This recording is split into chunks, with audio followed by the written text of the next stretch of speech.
Nyanyikan sekali lagi lagu ini. Kasih Yesus, ya ralalabaya shikidaralaba, uralalabaya shikide.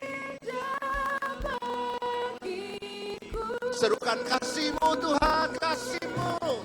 Kasih Yesus, kasih Yesus, sempurna banget. Katakan sekali lagi, kasih-Mu Tuhan.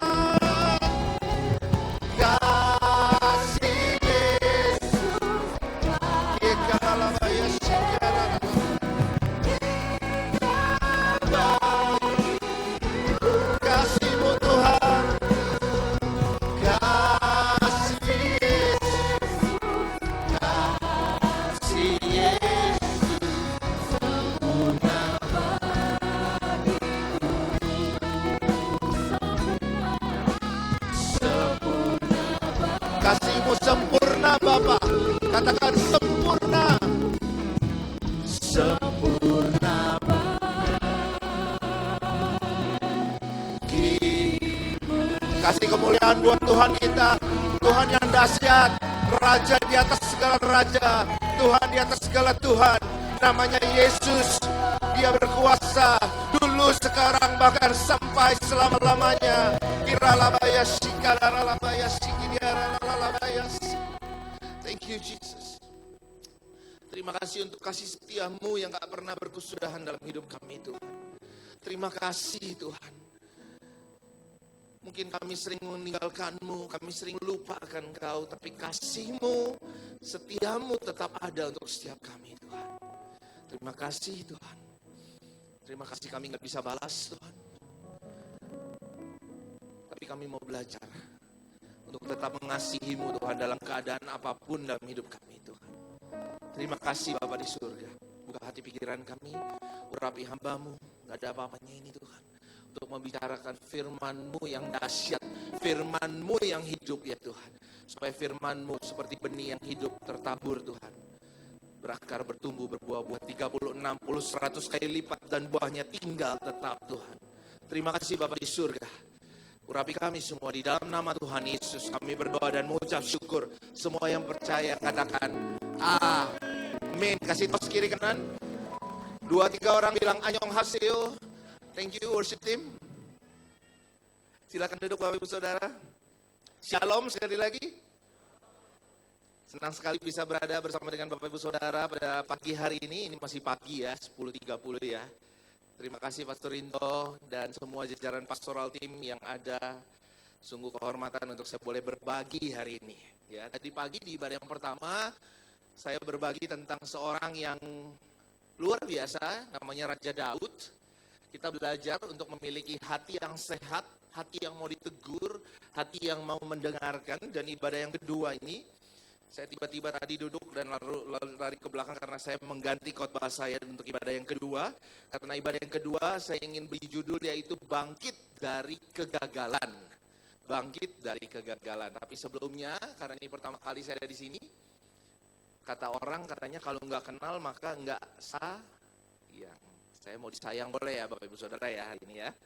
Jadi saya perkenalkan dulu, nama saya Andre Chin, saya melayani di FGF Bandung. Saya adalah salah satu pastoral tim dari FGF Bandung dan kami melayani di Paskal Dan ini adalah foto keluarga saya. Istri saya namanya Cynthia dan 2 orang anak saya namanya Zack dan Mark. Yang besar namanya Zack, yang kecil namanya Mark, yang besar udah nggak available, sayangnya Bapak Saudara. Tapi yang kecil masih single dan available. Tapi kalau ada yang mau kenalin sama anaknya harus lewat bapaknya dulu. Ya, saya kirimkan salam dari gembala saya, Pastor Sam Hartanto, dan istri saya biasanya berada bersama dengan saya, tapi hari ini beliau ada melayani di gereja, jadi nggak bisa datang. Mengirimkan salam untuk Bapak Ibu Saudara sekalian. Nah, izinkan hari ini saya mulai dengan Lukas 5 ayat 1 sampai 11. Ya, Lukas 5 ayat 1 sampai 11. Ini kisah seorang yang namanya Simon, ya. Ayat 1, pada suatu kali Yesus berdiri di pantai Danau Genesaret. Ya, sedang orang banyak mengerumuni dia hendak mendengarkan firman Allah. Jadi banyak sekali orang mengerumuni dia, Yesus, untuk mendengarkan firman Allah. Ya. Dia melihat ada 2 perahu di tepi pantai. Jadi ketika dia membagikan firman, ketika dia mengajar, dia melihat ada 2 perahu di tepi pantai, nelayan-nelayannya telah turun dan sedang membasuh jalannya. Jadi Yesus lihat di tengah mengajar, dia berkhotbah, dia melihat ada 2 perahu yang dia sedang membasuh jalannya. Lalu ia naik ke dalam salah satu perahu itu, yaitu perahu siapa Bapak Ibu Saudara? Simon. Dan menyuruh dia supaya menolakkan perahunya sedikit jauh dari pantai. Lalu ia duduk dan mengajar orang banyak dari atas perahu. Ya, jadi dia suruh tolakan, perahunya sedikit lebih dalam, dia duduk dan mengajar dari atas perahu. Setelah ia selesai berbicara, ia berkata kepada Simon, bertolaklah ke tempat yang dalam dan tebarkan jalamu untuk menangkap ikan. Simon menjawab, Guru, telah sepanjang malam kami bekerja keras dan kami nggak tangkap apa-apa, dia bilang. Udah semalaman Guru, kami bekerja keras tapi kami gagal, kami nggak tangkap apa-apa. Tapi karena Engkau yang menyuruhnya, aku akan menebarkan jala juga. Dan setelah mereka melakukannya, mereka menangkap, baca sama-sama Bapak Ibu Saudara, menangkap apa? Sejumlah besar ikan sehingga jala mereka mulai koyak. Lalu mereka memberi isyarat kepada teman-temannya di perahu yang lain supaya mereka datang membantunya. Dan mereka itu datang lalu mereka bersama-sama mengisi kedua perahu itu dengan ikan hingga hampir tenggelam. Saya berdoa kita semua hari ini, kita boleh mengalami apa yang mereka alami. Bahkan perahu kita bisa sampai tenggelam, saudara. Ketika Simon Petrus melihat hal itu, ia pun tersungkur di depan Yesus dan berkata, Tuhan, pergilah daripadaku karena aku ini seorang berdosa. Sebab ia dan semua orang yang bersama-sama dengan dia takjub oleh karena banyaknya ikan yang mereka tangkap. Demikian juga Yakobus dan Yohanes anak Zebedeus yang menjadi teman Simon. Kata Yesus kepada Simon, jangan takut. Mulai dari sekarang baca sama-sama, engkau akan menjala manusia. Dan sesudah mereka menghela perahu-perahunya ke darat, mereka meninggalkan segala sesuatu lalu mengikuti Yesus. Izinkan hari ini saya memberikan judul dari apa yang ingin saya bagikan, yaitu bangkit dari kegagalan. Katakan sama-sama, bangkit dari kegagalan. Mungkin dalam kehidupan kita, beberapa kali mungkin kita pernah mengalami yang namanya kegagalan dalam hidup. Baik itu dalam pekerjaan, dalam bisnis, mungkin dalam rumah tangga, dalam pelayanan, mungkin kita pernah mengalami namanya kegagalan. Tetapi gagal itu biasa. Katakan sama-sama, gagal itu biasa. Bahkan kalau kita lihat, banyak sekali tokoh-tokoh di dunia ini. Saya ada beberapa fotonya ini. Vincent van Gogh. Dia adalah orang yang terkenal, kita tahu, sepertinya orang yang berhasil, tetapi tahukah saudara, bahkan dia cuma menjual 1 lukisan selama hidupnya, dan itu pun kepada saudaranya. Albert Einstein, orang yang kita tahu waktu kita sekolah zaman dulu, dalam pelajaran matematika di sekolah, dia gagal. Josephine Baker, dia gagal dalam karirnya menyanyi, ya, di Amerika sebelum dia pergi ke Paris dan menjadi penyanyi terkenal di seluruh dunia. Bahkan anak-anak muda mungkin suka dengan ini. Michael Jordan gagal masuk tim basket sekolahnya. Padahal kita tahu dia adalah ikon atau legenda dari sebuah permainan basket. Kalau itu bilang, oh itu tokoh-tokoh dunia. Saya kasih tahu beberapa tokoh-tokoh yang ada di Alkitab. Tahukah saudara, Abraham adalah orang yang pernah mengalami yang namanya kegagalan dalam hidupnya. Tuhan menjanjikan untuk memberi keturunan lewat Sarah. Dia nggak sabar. Setelah 2 dekade akhirnya dia mengawini Hagar. Musa, dia pernah gagal, dia pernah membunuh. Dia memukul bukit batu bahkan 2 kali. Dia gagal. Daud juga pernah mengalami yang namanya kegagalan. Bahkan di ibadah yang pertama tadi saya cerita tentang bagaimana dia ditegur oleh Nathan karena mengambil istri dari Uria. Tahukah saudara, kegagalan itu biasa. Kegagalan adalah hal yang tidak dapat dihindari. Semua orang pasti pernah mengalami yang namanya kegagalan. Betul apa enggak Bapak Ibu Saudara? Saya sendiri pun pernah mengalami kegagalan dalam hidup saya. Beberapa kali. Ya. Tetapi saya mau kasih tahu pagi hari ini Bapak Ibu Saudara, kegagalan tidak membuat Anda menjadi seorang yang gagal. Katakan amin. Mungkin kita pernah mengalami yang namanya kegagalan, tetapi kegagalan tidak membuat kita menjadi orang yang gagal, seorang yang gagal terus-menerus. Ya. Bahkan Thomas Alva Edison, dia pernah menuliskan dalam kutipannya, dia katakan begini, banyak kegagalan dalam hidup disebabkan oleh orang-orang yang tidak menyadari betapa dekatnya mereka dengan kesuksesan ketika mereka menyerah. Justru seringkali banyak sekali orang yang gagal karena mereka tidak menyadari sebetulnya tinggal selangkah lagi mereka mengalami yang namanya kesuksesan, tapi mereka menyerah. Mungkin sedikit lagi, tapi mereka menyerah. Makanya kenapa? Jangan menyerah. Katakan jangan menyerah. Mungkin hari ini kita mengalami yang namanya kegagalan. Tapi siapa yang percaya bahwa kita punya Tuhan Allah yang besar? Katakan amin. Amin. Tapi ada dua tipe orang Bapak Ibu Saudara yang saya mau bagikan hari ini. Yang pertama adalah orang yang terpuruk dalam kegagalan. Kalau bahasa Inggrisnya saya suka failing backward. Orang yang selalu ada di dalam kegagalan, dia nggak mau bangkit, saudara. Tapi saya berdoa di ibadah yang kedua, kita menjadi orang-orang yang falling forward. Kita bangkit dari kegagalan kita, katakan amin. Mungkin kita bisa mengalami yang namanya kegagalan dalam hidup kita. Nggak cuma bisnis, nggak cuma pekerjaan, mungkin dalam rumah tangga, dalam hubungan, dalam pelayanan. Tapi saya berdoa hari ini, kita menjadi orang-orang yang mau bangkit dari kegagalan kita. Amin. Seorang legenda, Michael Jordan. Hari ini nggak tahu kenapa saya pengen bagikan ini. Ya, dia pernah diwawancara sama sebuah stasiun TV. Dan dia katakan begini, saya telah melewatkan 9.000 tembakan dalam karir saya. Saya kalah di hampir 300 pertandingan. 26 kali saya dipercaya mengambil tembakan penentu kemenangan, saudara. Dan saya gagal. Saya telah gagal berulang kali dalam hidup saya, tetapi menurut dia, itulah mengapanya dia bisa berhasil. Karena dia tidak fokus kepada kegagalannya, tetapi saya fokus kepada kekuatan saya. Percayakah saudara, setiap kita dilahirkan, kita punya yang namanya kekuatan yang datangnya dari Tuhan. Amin. Setiap kita punya yang namanya strength. Setiap kita punya yang namanya talenta. Setiap kita punya yang namanya karunia. Jangan cuma fokus kepada kegagalannya, tapi fokus kepada kekuatan yang ada di dalam diri kita. Katakan amin. Karena setiap kita pasti punya kekuatan masing-masing yang berbeda. Makanya jangan iri dengan panggilan teman sebelah kiri kanan kita. Jangan bandingkan hidup kita dengan orang lain. Mungkin dia jago di situ, tetapi mungkin saya lebih jago di tempat yang lain, di bidang yang lain. Jangan fokus kepada kegagalannya. Nah, beberapa pelajaran terbesar dalam hidup saya datangnya dalam bentuk kegagalan, Bapak Ibu Saudara. Makanya saya tadi bilang, gagal itu biasa.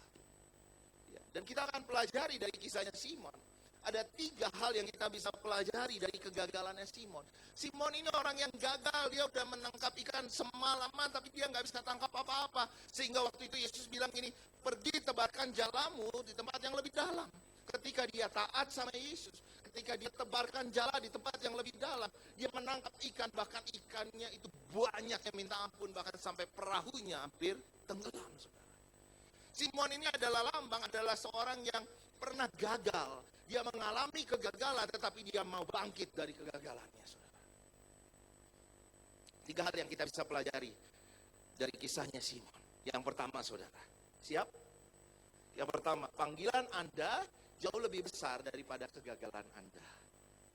Kita harus belajar bahwa kita harus fokus kepada panggilan kita. Fokus kepada panggilan kita di dalam Tuhan. Lukas 5 ayat 5-6 dikatakan begini. Simon menjawab, Guru, sepanjang malam kami kerja keras. Kami nggak tangkap apa-apa, tapi karena Engkau menyuruhnya.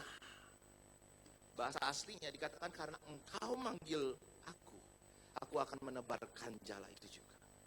Percayakah saudara, setiap kita punya panggilan kita masing-masing? Katakan amin. Dan setelah mereka melakukannya, mereka menangkap sejumlah besar ikan sehingga jala mereka mulai koyak. Fokus kepada panggilan kita masing-masing, saudara. Nah, panggilan itu bukan tentang apa yang kita kerjakan, saudara. Saya mau tanya, Simon dipanggil sama Yesus ketika dia udah tangkap ikan banyak atau justru sebelum dia menangkap ikan yang banyak? Sebelum. Panggilan itu bicara tentang siapa diri kita di hadapan Tuhan, bukan apa yang kita bisa kerjakan di hadapan Tuhan. Tuhan menerima kita apa adanya, saudara. Dia memanggil kita, bahkan sebelum kita berhasil, dia sudah memanggil kita. Simon, sebelum dia menangkap ikan yang banyak, Yesus panggil dia. Panggilan itu tentang siapa diri kita, bukan apa yang kita bisa lakukan, saudara. Tahukah saudara bahwa Tuhan memanggil kita bahkan sebelum ketika kita berhasil di matanya, bahkan sebelum kita sepertinya kita sudah bisa melakukan ini dan itu, sama seperti apa yang dilakukan Simon. Menghadapi kegagalan Anda sendiri adalah bagian dari perjalanan menuju panggilan kita, ya. Kalau kita mengalami kegagalan hari ini, hadapi kegagalan itu, bangkit dari kegagalan itu, karena itu adalah sebuah perjalanan untuk menuju kepada panggilan kita, saudara.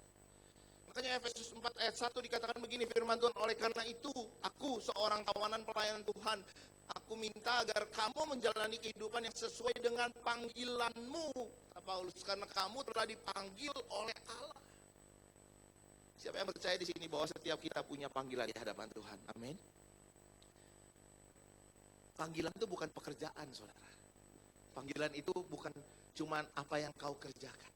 Setiap kita dipanggil sama Tuhan karena kita berharga di mata Dia. Katakan amin. Setiap kita berharga di mata Dia, saudara. Nah, seringkali Tuhan menggunakan penderitaan terdalam kita untuk mencapai panggilan terbesar kita. Justru ketika kita mengalami kegagalan, kita menemukan kadang-kadang panggilan kita di hadapan Tuhan. Kolose 3 ayat 17. Saya mau kita baca firman Tuhan ini. Kolose 3 ayat 17. Dan segala sesuatu yang kamu lakukan dengan perkataan atau perbuatan, lakukanlah semuanya itu di dalam nama siapa, Bapak Ibu Saudara? Tuhan Yesus. Sambil mengucap syukur oleh Dia kepada Allah Bapa kita. Jadi apapun yang kau kerjakan, mungkin kau ibu rumah tangga, mungkin kau adalah seorang pengusaha, mungkin kau adalah hamba Tuhan, mungkin kau adalah musisi, mungkin kau adalah arsitek. Kerjakan dengan sungguh-sungguh. Karena lakukanlah semuanya itu di dalam nama Tuhan Yesus. Kalau kita mengerti bahwa setiap kita punya panggilan di hadapan Tuhan, maka kita akan mengerjakan apapun yang dipercayakan di dalam kehidupan kita dengan sungguh-sungguh. Amin, Bapak Ibu Saudara. Ketika mata kita tertuju kepada panggilan kita, kegagalan akan membawa kita lebih dekat dengan itu. Jadi jangan khawatir kalau kita mengalami kegagalan, karena kegagalan itu akan membuat kita justru semakin dekat dengan panggilan kita kalau kita mengerti dan kita bisa bangkit dari situ. Ya. Percayakah saudara, Tuhan kita seringkali memanggil yang belum siap. Tuhan tidak memanggil mereka yang sudah siap. Tuhan mempersiapkan yang Dia panggil. Waktu Simon dipanggil, dia belum siap, dia belum bisa membuktikan apa-apa, dia belum bisa menangkap ikan, dia belum bisa melakukan hal yang luar biasa sepertinya, tetapi Tuhan memanggil dia, Yesus memanggil dia. Lalu Yesus mempersiapkan dia. Dia bilang, tebarkan jalamu ke tempat yang lebih dalam. Sehingga dia bisa menangkap ikan yang begitu banyaknya. Ini adalah sebuah foto dari seorang yang namanya George Frederick Handel. Saya belajar tentang seorang ini ketika saya belajar sejarah musik ketika saya kuliah. Ya. George Frederick Handel, dia adalah seorang komposer terkenal, Bapak Ibu Saudara. Di tahun 1700-an dia komposer yang luar biasa. Tapi dia mengalami kemerosotan yang luar biasa pada tahun 1740, sehingga dia menjadi orang yang miskin, gagal, dia menjadi lumpuh, nggak berdaya. Saat berada dalam keputusasaan ketika dia nggak tahu lagi apa yang dia harus lakukan, ada seorang penulis datang kepada dia. Dia minta untuk Handel menuliskan sebuah manuskrip, sebuah lagu yang luar biasa gitu ya, berdasarkan kata-kata tersebut. Pada awalnya Handel menolak karena dia bilang, kayaknya saya udah gagal, saya udah nggak bisa, saya nggak punya apa-apa, saya udah kehilangan segalanya. Tetapi tiba-tiba dia baca manuskrip itu. Dituliskan begini, dia dihina, ditolak manusia, mencari orang untuk mengasihani dia, tetapi tidak ada seorang pun. Siapa dia? Yesus. Ketika Handel membaca manuskrip ini, lalu dia terinspirasi. Dan selama 21 hari, di tengah keterpurukannya dia, di tengah kegagalannya dia berusaha untuk bangkit. Dia menuliskan lagu dengan luar biasa. Bahkan lagunya sampai hari ini sangat terkenal. Pertunjukan perdananya di London Symphony Orchestra. Di hadapan Raja George II dia mainkan sebuah lagu judulnya The Messiah. Dinyanyikan oleh paduan suara yang luar biasa yang kita tahu lagunya sampai hari ini. Dia bisa bangkit dari keterpurukannya, dia bangkit dari kegagalannya. Karena dia tahu panggilannya. Dia tahu kekuatannya. Dia nggak fokus kepada kegagalannya, tetapi dia fokus kepada panggilannya. Filipi 3, 13, 14 dikatakan begini, saudara-saudara, aku sendiri tidak menganggap bahwa aku telah menangkapnya. Tetapi ini yang kulakukan, aku melupakan apa yang telah di belakangku dan mengarahkan diri kepada apa yang di hadapanku dan berlari-lari kepada tujuan untuk memperoleh hadiah, yaitu panggilan surgawi dari Allah di dalam Kristus Yesus. Tahu saudara, Petrus tidak menyelesaikan tugasnya karena ia kompeten, bukan karena dia hebat, bukan karena dia jago, tidak. Tetapi Petrus, Simon menyelesaikan tugasnya karena ia terpanggil. Dia dipanggil sama Yesus. Kalau hari ini kita semua percaya kita semua adalah orang-orang yang dipanggil. Percaya saudara, bahwa kita bisa menyelesaikan tugas yang Tuhan berikan dalam kehidupan kita. Kita sanggup bangkit dari kegagalan kita. Amin. Karena panggilan kita lebih besar dari kegagalan kita. Yang kedua yang kita bisa pelajari dari Simon, Anda lebih besar dari kegagalan Anda. Kita ini lebih besar daripada kegagalan kita. You are bigger than your failures. Ayat 8-10 dikatakan begini, ketika Simon Petrus melihat hal itu, ia pun tersungkur di depan Yesus dan berkata, Tuhan, pergilah daripadaku karena aku ini seorang berdosa. Sebab ia dan semua orang bersama dengan dia takjub oleh karena banyaknya ikan yang mereka tangkap. Demikian juga Yakobus dan Yohanes anak Zebedeus yang menjadi teman Simon. Kata Yesus kepada Simon, jangan takut. Katakan jangan takut, 1, 2, 3. Jangan takut. Mulai dari sekarang, engkau akan menjala manusia. Bahkan seorang Simon yang gak mampu tangkap ikan semalam-malaman, sama Yesus dibilang, pergi tebarkan jalamu ke tempat yang lebih dalam. Dan dia tangkap ikan yang begitu banyaknya. Di tengah ketidakmampuan dia. Tapi Simon berharga di mata Yesus. Sehingga dia bilang begini, mulai hari ini, kamu gak lagi jadi penjala ikan, tapi kamu akan menjadi penjala manusia. Percayakan saudara, bahwa setiap kita jauh lebih berharga daripada kegagalan kita. Amin. Roma 3 ayat 23 dikatakan begini, karena semua orang telah berbuat dosa dan telah kehilangan kemuliaan Allah. Kita ini orang-orang berdosa, kita ini orang-orang gak mampu, kita ini orang-orang yang terbatas saudara. Tetapi di mata Tuhan, kita orang-orang yang terbatas ini adalah orang-orang yang berharga. Bahkan Simon, orang yang gak bisa tangkap ikan semalaman, sama Tuhan dinaikkan skalanya. Bukan lagi menjadi penjala ikan, tetapi dia menjadi penjala manusia. Efesus 1 ayat 11-12 katakan begini, aku katakan di dalam Kristus karena di dalam dialah kami mendapat bagian yang dijanjikan, kami yang dari semula ditentukan untuk menerima bagian itu sesuai dengan maksud Allah yang di dalam segala sesuatu bekerja menurut keputusan kehendaknya, supaya kami yang sebelumnya telah menaruh harapan pada Kristus boleh menjadi puji-pujian bagi kemuliaan. Kehidupan kita itu hanya untuk memuliakan nama Dia. Katakan amin saudara. Anda itu jauh lebih berharga daripada kegagalan. Tuhan melihat siapa diri Anda, bukan apa yang hanya Anda bisa lakukan. Tuhan menerima kita apa adanya, tapi jangan hidup apa adanya. Katakan amin saudara. Kita orang-orang berdosa, kita orang-orang yang terbatas, kita tidak mampu, tetapi Tuhan yang memampukan kita. Anda jauh lebih berharga daripada kegagalan. Simon dipanggil bukan karena dia hebat.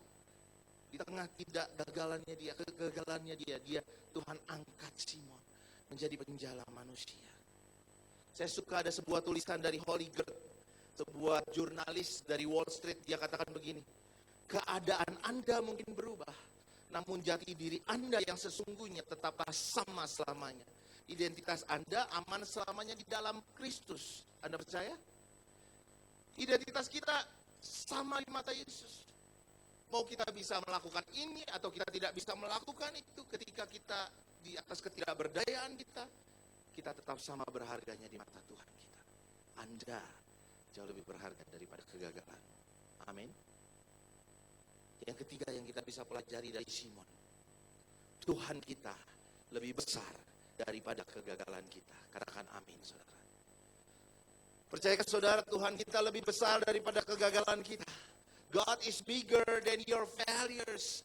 Bahkan kalau kita baca kisahnya Simon, Petrus orang yang sering kali gagal. Bahkan setelah kejadian itu dia menyangkal Yesus, dia mengalami lagi yang namanya kegagalan. Tetapi tahukah saudara, kalau saya baca firman Tuhan, saya amazing kali ketika saya baca firman Tuhan. Ketika Yesus mati dikubur, pada waktu wanita datang ke kubur Yesus dan menemukan kubur Yesus kosong.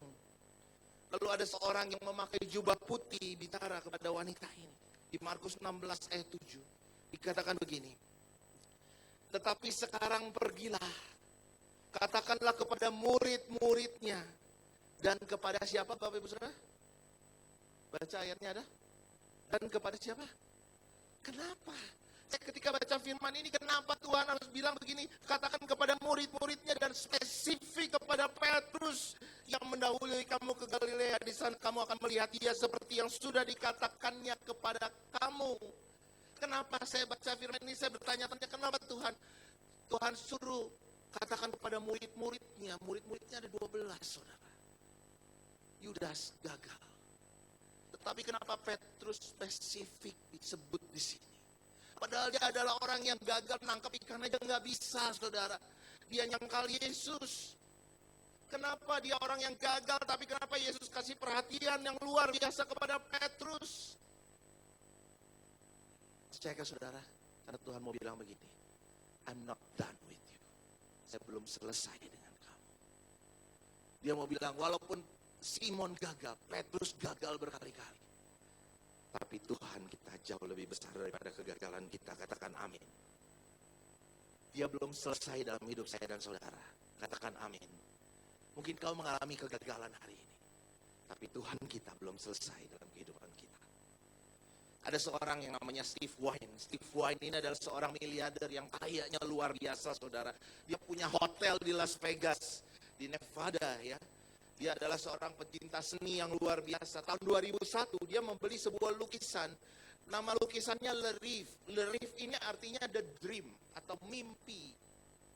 Kenapa dia beli? Stephen kenapa beli lukisan ini? Karya Pablo Picasso. Harganya 50 juta US dollar, saudara. Lukisannya dipajang di lobi hotelnya dengan luar biasa. Kenapa dia beli? Karena dia mengingatkan katanya the dream. Karena semuanya berawal dari mimpi. Stephen gak punya apa-apa, tetapi dia punya mimpi dan semuanya mulai dari mimpi. Sehingga lukisan ini dibeli dengan harga 50 juta US dollar. Setelah 5 tahun ada seorang kolektor seni dari New York namanya Cohen. Mr. Cohen ini lihat lukisan ini, dia tertarik, dia jatuh cinta, sehingga dia menawar lukisan itu harganya 139 juta US dollar, 3 kali lipatnya. Investasi yang luar biasa, saudara. Ya, lalu dia sepakat untuk menjualnya. Lalu Steve Wynn bilang, sebelum saya kirim lukisan ini ke tempat kamu di New York, boleh nggak saya perpisahan dulu sama lukisan? Orang kaya mainannya beda, saudara, saya kasih tahu. Ya, kalau kita perpisahan sama anak saya mau sekolah, perpisahan gitu ya. Kalau ini lukisan, dia perpisahan gitu ya. Lalu dia perpisahan, dia bilang, lalu dia mulai bikin acara pesta dengan luar biasa. Karena dia mau berpisah dengan lukisannya Le Rêve ini. Lalu di tengah pestanya Steve Wynn, dia pidato. Dan ketika dia pidato, namanya orang udah mulai usia lanjut, mulai kelayangan, saudara. Mulai lihat orang agak pusing karena banyak mungkin. Lalu dia mau jatuh. Lalu ketika dia mau jatuh, dia bertumpu pada lukisan itu. Sehingga lukisan itu sobek, hancur luar biasa. Sobekannya luar biasa, saudara. Sehingga dengan hati sedih, Dia bilang, gimana? Padahal ini lukisan udah kejual 139 juta US dollar. Lalu dia telepon Cohen, dia bilang begini, Mr. Cohen, dengan sedih hati saya mau bilang lukisannya hancur. Lukisannya sobek, rusak karena saya bertumbuh di atasnya. Dengan perasaan yang bersalah. Lalu dia bilang, saya beli balik deh, saya buy back. Saya nggak jadi jual ke kamu.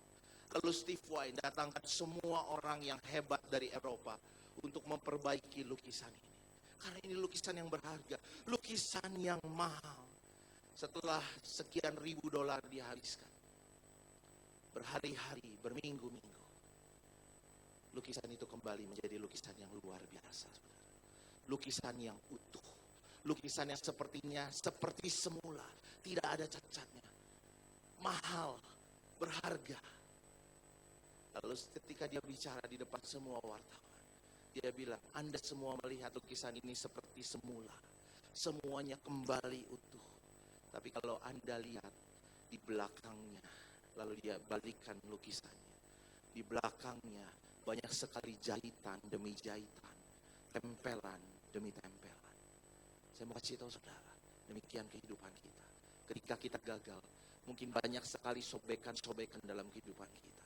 Tapi percayakah saudara, Tuhan kita, Tuhan yang lebih besar daripada kegagalan kita.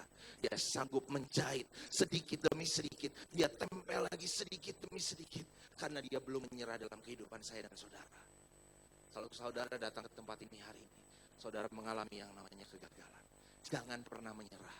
Karena Tuhan kita pun belum pernah menyerah dalam kehidupan kita. Dia adalah Tuhan yang besar. Tuhan kita jauh lebih besar dari setiap kegagalan kita. Katakan amin saudara. Terakhir, kegagalanmu bukanlah akhir dari segalanya, saudara. Katakan sama-sama, kegagalanmu bukanlah akhir dari segalanya. Hari ini, saya mau Bapak Ibu Saudara pulang. Saudara fokus kepada panggilanmu. Saudara fokus kepada dirimu, karena dirimu berharga di mata Tuhan. Saudara fokus kepada Tuhan, karena Tuhan kita adalah Tuhan yang besar. Tuhan yang besar, Tuhan yang gak pernah menyerah dalam kehidupan saya dan saudara. Katakan amin. Bahkan saudara baca 2 ayat terakhir saya mau baca. Kisah Rasul 2 ayat 41. Kisah Rasul 2 ayat 41. Saudara baca, saya minta pemain musik ke depan. Dikatakan demikian firman Tuhan, orang-orang yang menerima perkataannya. Ini perkataan siapa? Perkataannya Petrus. Memberi diri dibaptis dan pada hari itu jumlah mereka bertambah. Kira-kira berapa banyak Bapak Ibu Saudara? 3.000 jiwa. Terjadikah apa yang dikatakan Yesus kepada Simon? Kamu gak akan lagi jadi penjala ikan. Kamu akan menjadi penjala manusia. Padahal dia adalah orang yang gagal nangkep ikan aja gak bisa. Tapi waktu lagi Yesus bilang kamu akan jadi penjala manusia. Dia mengalami kegagalan lagi. Dia menolak Yesus. Dia menyangkal Yesus. Tapi Yesus tidak pernah selesai. Tidak pernah berhenti dalam kehidupan Simon. Kegagalanmu bukanlah akhir dari segalanya. Pada akhir hidupnya kita lihat Simon Petrus. 3.000 jiwa bertobat. 3.000 jiwa datang kepada Yesus. Hari ini Tuhan belum selesai dalam kehidupanmu Bapak Ibu Saudara. Siapa yang percaya bahwa dia belum selesai dalam kehidupanmu? Amin. Jangan pernah menyerah. Mungkin kau mengalami kegagalan dalam kehidupanmu. Gagal itu biasa. Fokus kepada panggilanmu. Fokus kepada dirimu. Karena kita berharga di hadapan Tuhan. Dan hanya fokus kepada Tuhan. Karena Tuhan kita jauh lebih besar dari setiap kegagalan kita. Amin Bapak Ibu Saudara. Boleh bangkit berdiri bersama dengan saya. Saya mau kita baca satu ayat Mika 7 ayat 8. Ada nggak ayatnya? Yuk kita baca sama-sama bahasa Indonesianya aja. 1, 2, 3. Janganlah bersukacita atas aku, hai musuhku. Sekalipun aku jatuh, aku akan bangun pula. Sekalipun aku duduk dalam gelap, Tuhan akan menjadi terangku. Saudara, musuh maunya kita jatuh. Tapi Tuhan selalu mau mengangkat kita. Amin. Kau mungkin boleh mengalami kegagalan hari ini. But God is not done with you. Tuhan kita belum selesai dalam kehidupanmu. Saya berdoa ini. Ada pengharapan yang mengalir. Pengharapan yang baru. Kau bawa pulang. Thank you Jesus. Thank you Lord. Thank you Lord. Ya Rabbi ya Syekh. Ya Lalaba ya Syekh dia Lalaba. Thank Thank you Jesus. Ya lalalabaya shikiri. Tuhan ajar kami Tuhan. Untuk kami boleh bangkit Tuhan dari kegagalan kami Tuhan. Kalau mungkin hari ini kami mengalami kegagalan Tuhan. Tapi kami mau bangkit Tuhan dari kegagalan kami Tuhan. Sama seperti Simon Petrus. Mungkin waktu itu dia gak bisa tangkap ikan Tuhan. Tapi karena dia taat kepada Tuhan. Karena dia mau mendengarkan Tuhan. Dia mau fokus kepada Tuhan. Dia tebarkan jala ke tempat yang lebih dalam. Sehingga ikannya banyak sekali. Bahkan hampir tenggelam perahunya itu. Tuhan, aku berdoa hari ini. Setiap anak-anakmu yang datang Tuhan tanpa pengharapan. Mereka pulang membawa pengharapan yang baru Tuhan. Yes, Jesus. Kesempatan itu masih ada. Thank you, Jesus. Terakhir sebelum saya tutup, saya rindu berdoa untuk Bapak Ibu Saudara. Mungkin ada Bapak Ibu Saudara yang datang. Mungkin kau pernah mengalami kegagalan. Atau mungkin kau sedang di dalam lembah kegagalan itu hari ini. Dalam pekerjaanmu, dalam bisnismu mungkin. Dalam hubunganmu suami dengan istri. Anak dengan orang tua. Saya gak tahu. Itu pergumulanmu. Tapi yang saya tahu Tuhan hadir di tengah-tengah kita pada pagi hari ini. Dia belum selesai dalam hidupmu saudara. Kalau kau mau bangkit dari kegagalanmu, angkat tanganmu dimanapun kau berada. Iralabaya shiki aralalabaya. Iralabaya shiki aralalabaya shiki. Orabaya shiki aralalabaya shiki. Thank you, Jesus. Thank you, Lord. Thank you, Lord. Thank you, Jesus. Thank you, Lord. Bangkitkan kami, Tuhan. Bangkitkan kami, Tuhan. Bangkitkan kami, Tuhan. Thank you, Jesus. Thank you, Lord. Walaupun kami jatuh, kami tidak akan tergeletak Tuhan. Karena gadamu dan tongkatmu itu menjadi kekuatan dan penghiburan bagi kami Tuhan. Thank you Jesus. Ya lalabaya shini, ya lalabaya shini. Thank you Lord. Thank you Jesus. Thank you. Thank you Lord. Kau lihat tangan-tangan yang diangkat Tuhan. Tuhan aku berdoa, aku minta kekuatan yang baru hari ini. Tuhan aku berdoa hari ini, ada kekuatan yang baru. Yes Lord. Kekuatan untuk bertahan, kekuatan untuk berdiri, kekuatan untuk bangkit kembali ya Tuhan. Kekuatan untuk mencoba kembali ya Tuhan. Kekuatan yang baru Tuhan mengalir Tuhan pagi hari ini. Karena kami tahu di matamu kami berharga Tuhan. Bukan dengan apa yang kami buat, bukan apa yang kami bisa kerjakan. Di matamu kami berharga Tuhan. Terima kasih. Terima kasih karena Engkau tidak pernah menyerah dalam hidup kami Tuhan. Terima kasih karena Engkau tidak pernah meninggalkan kami Tuhan. Terima kasih Tuhan. Terima kasih Yesus. Tuhan ajar kami Tuhan. Untuk selalu mau bangkit Tuhan. Gak hidup terus dalam kegagalan. Gak hidup terus dalam keterpurukan Tuhan. Sehingga lewat kehidupan kami nama Tuhan ditinggikan dan dimuliakan Tuhan. Terima kasih Bapa di surga. Mataikan firman-Mu Tuhan, firman-Mu tertanam, berakar, bertumbuh, berbuah-buah 30, 60, 100 kali lipat Tuhan. Dan setiap orang di sekeliling kami boleh menikmati buahnya ya Tuhan. Terima kasih Bapa di surga. Terima kasih untuk kebaikan-Mu pagi hari ini. Di dalam nama Tuhan Yesus, kami terima kekuatan yang baru. Kami bersyukur, kami berterima kasih. Di atas satu nama yang berkuasa yaitu Yesus Kristus Tuhan. Semua yang percaya katakan, amin.